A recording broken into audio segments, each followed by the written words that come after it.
Hello, RJ Kenny here with Link USA to talk to you quick today about CAT cables and the different types. First, let's talk about the actual different categories.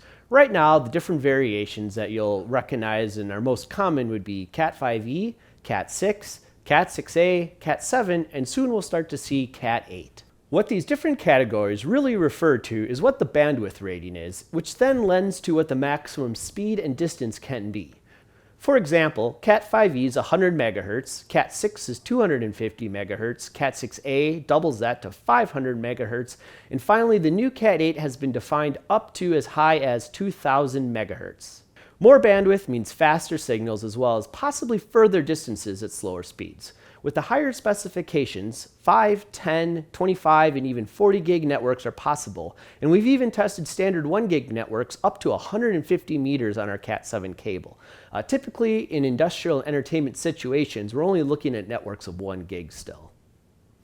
It is important to note that as the category level and bandwidth increases, each successive jump also is backwards compatible with all of the lower levels. For example, anything that says it requires Cat 5e can also be used with Cat 6, 7, or 8, assuming you're using the same RJ45 connector. These increases in bandwidth are obtained by decreasing the amount of attenuation, crosstalk, and interference between the pairs within the cable, as well as interference from sources in the environment around the cable, such as other category cables and power cables. The first and original way of accomplishing this is with the twisting of the balanced pairs. Twisted pairs were originally invented by Alexander Graham Bell in 1881. By grouping these pairs together with different twist rates for each pair, it keeps the crosstalk between them as low as possible, reduces its own electromagnetic radiation, as well as rejection of electromagnetic interference, also commonly known as EMI. The downside of this approach is the pairs end up having a different length, which is referred to as the delay skew of the cable. While things like slower data and most computer networks are either unaffected or able to correct for this, some applications, such as video transmission, can be affected by the signals reaching the other end at different times.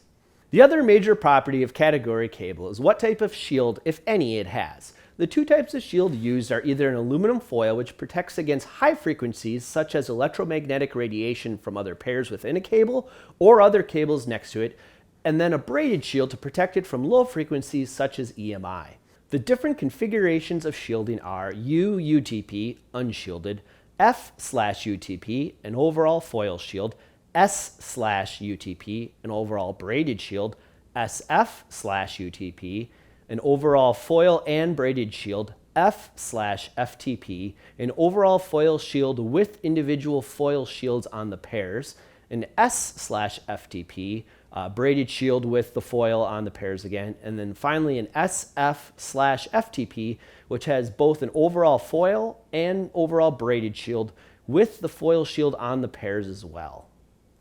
Knowing the differences between the types of cables is key when selecting the appropriate cable for your specific application, and the experts here at Link would be happy to help you with it.